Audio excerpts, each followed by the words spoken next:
के बैठे। पुत्र, तुम चाहो तो सिद्धार्थ से कुछ सीख सकते हो।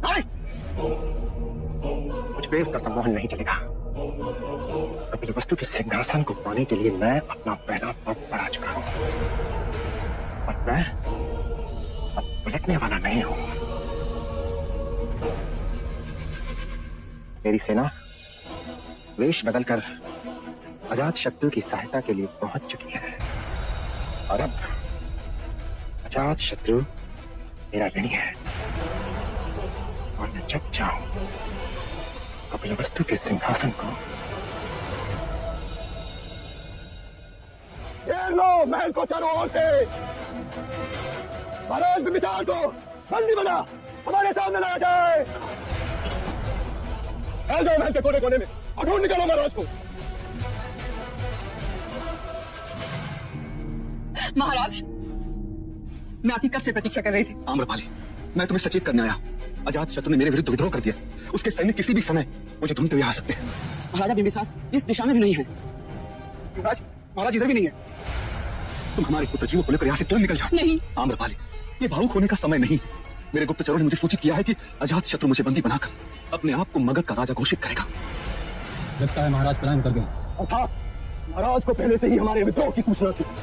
तख्ता पलट होते ही मैं उन्हें अपना बंदी बना लेता तो मेरी विजय निश्चित थी। चिंता न करें युवराज, मगध की सीमा पर हमारे ही लोग तैनात हैं। मेरे कुछ सेनापति और सैनिक भी मिले हुए। कपिल वस्तु जो सैनिकों की टुकड़ी गई थी वो भी उसके साथ है। महाराज भाग के कहाँ जाएंगे? जाओ मगध के कोने कोने में जाओ और हर उस जगह को खोज डालो जहाँ महाराज के छुपे होने की संभावना है।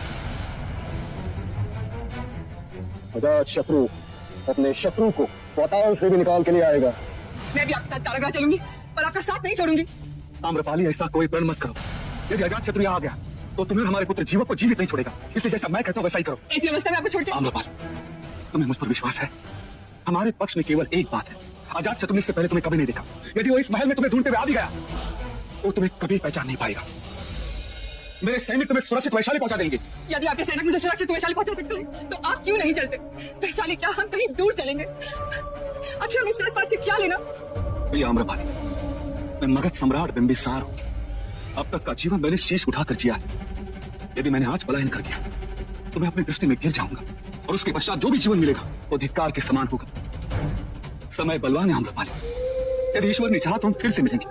मेरी बात मानो आम्रपाली, यहां से शीघ्र चली जाओ।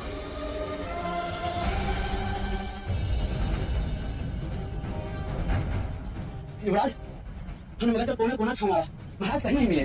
कैसी थी मेरी तलवार महाराज के रथ की? महाराज कायर ही निकले। मेरा सामना तो करते। मगध नरेश बिम्बिसार कायर नहीं है।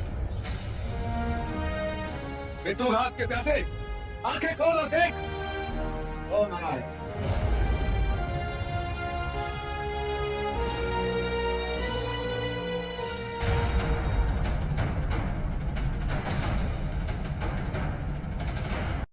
शरणं गच्छामि, धम्मं शरणं गच्छामि, संघं शरणं गच्छामि, बुद्धं शरणं गच्छामि, धम्मं शरणं गच्छामि, संघं शरणं गच्छामि, बुद्धं शरणं गच्छामि, धम्मं शरणं गच्छामि,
subscribe now and press the bell icon. Never miss an update.